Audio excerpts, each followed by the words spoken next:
Hello and welcome to my YouTube channel ChemWis. In this video we are going to discuss Borsche Cinnoline synthesis.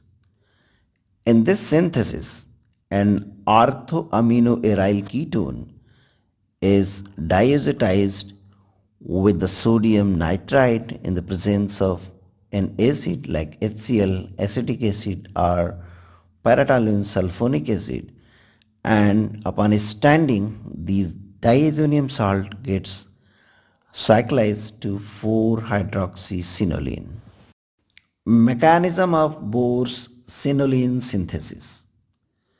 The amino group of orthoaminoaryl ketone undergoes diazotization with HNO2 generated by the reaction between sodium nitrite and acid to produce corresponding diazonium salt. The keto group after ketoenol tautomerism gives enolic form.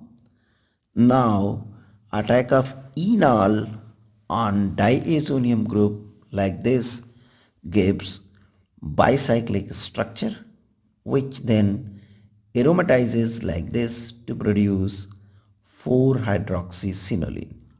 That's all in this video. Please subscribe my channel and press the bell icon if you like this video. Thank you very much for watching this video.